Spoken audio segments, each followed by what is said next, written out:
Hi guys, welcome back to the channel. Today is one of those videos where I see something online and I get rather upset, rather angry, questioning the sanity of some people, questioning the sanity of the world, or actually a combination of all of them. And to be frank guys, I think I need your help in naming those kind of videos so you know what you're in for before you actually click the thumbnail. But nonetheless, now moving on. As my daily routine, I like to go through the newsfeed and have a look at what's currently happening in the world. Well, as a prepper, this is how I choose to operate.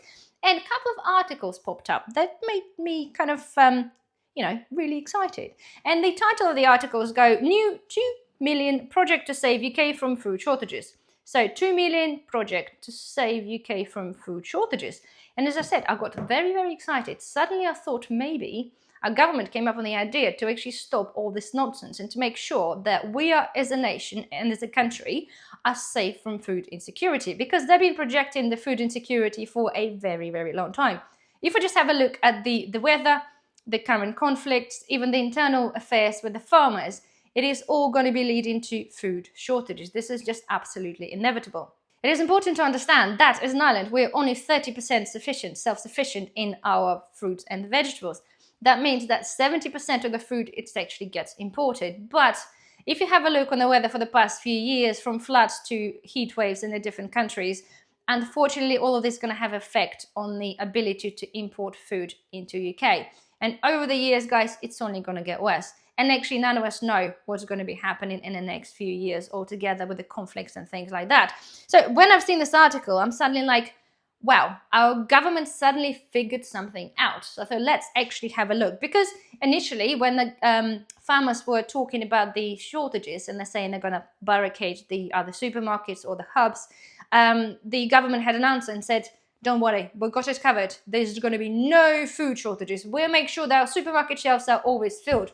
And I'm like, interesting. But funnily enough, they never actually said what the contingency plan was. So when I looked at that initially, I thought, oh my God, maybe they're revealing the contingency plan for battling the food shortages, right? But little did I know. So the £2 million project. So, all right, this is actually Anglia Ruskin University, right? They're the leading 2 million research, okay? This is called a project backcasting to increase food system resilience in the UK. Or in short, they're just calling it backcasting, which is a little bit of a funny name. But, so anyway, they've been given £2,048,461 in funding from Biotechnology and Biological Science Research Council as a part of UK research and innovation. Okay, that's a weird place for the money to come from. Again, to a weird university, but okay. So it goes on. They're building on the research that shows that over 40% of the food experts are predicting that UK is going to be in food insecurity in the next 10 years. And I have seen this time and time again. I've seen multiples of articles that the title like, yes, food shortages like coming, because they are predicting. So the project seeks to address the critical vulnerabilities in the nation's food supply. So I'm like, okay, let's keep reading. So, and they're going on about saying that our food system is designed for efficiency rather than resilience. And we heavily dependent on imports. Well, yes, absolutely, we do, 70%, so that's fine. So again, I'm thinking, go on, they're going to be giving us announcements. We're going to produce some more food, invest some more money into farming, that kind of thing. Where's this money going to be going? But, right, so potential causes they're talking about. The potential cause of collapse in the UK system includes global geopolitical instability and conflict, which is absolutely understandable, pandemics, extreme weather, and worsened by climate change. Sorry, extreme weather worsened by the climate change, and trade tariffs. Okay, that's fine. We understand. It's all things that are happening. This all we've been covering this time and time again. So, but the point is, the project seeks to identify and mitigate potential tipping points that could lead to such collapse.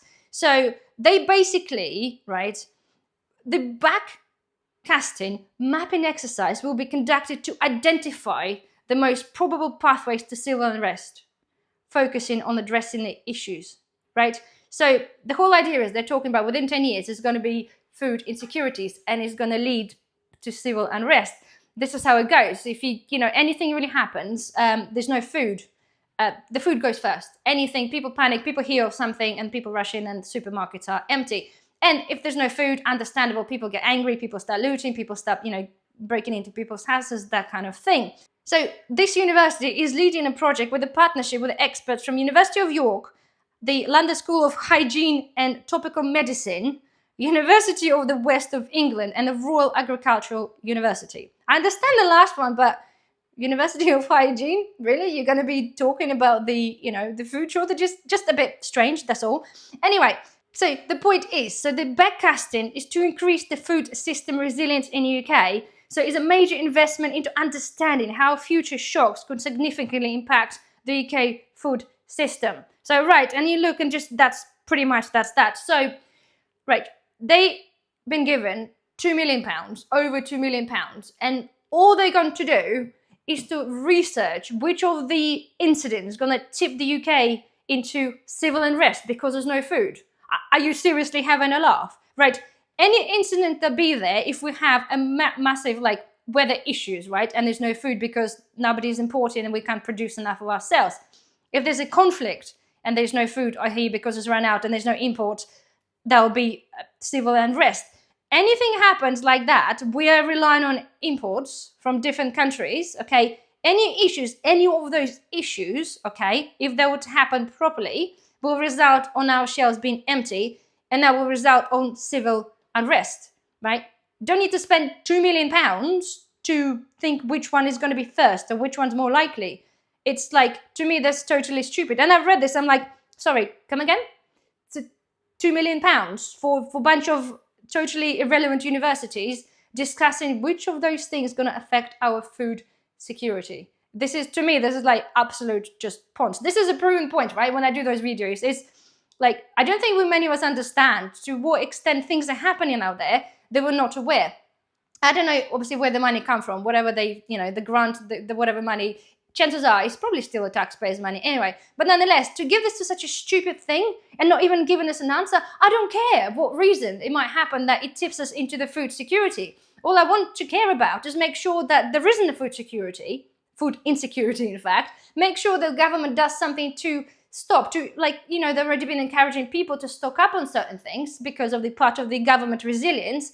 And they, they say, oh, buy some tins, have some for 3 weeks. Well, tell people to stock up for a little bit longer so we can sort of, mitigate those kind of issues of something happening. But to me, just to blow £2 million just on, decide, oh, yeah, I think this one's going to be first. Aha, 2 million. Well done. Money spent. That, to me, that's absolute nonsense. So anyway, I am going to stop talking now. As usually, guys, those videos are there for the debate. So any comments, thoughts you have, please comment down below. Please don't forget, thumbs up, subscribe if you're not a subscriber, and I shall see you in the next video. Bye-bye.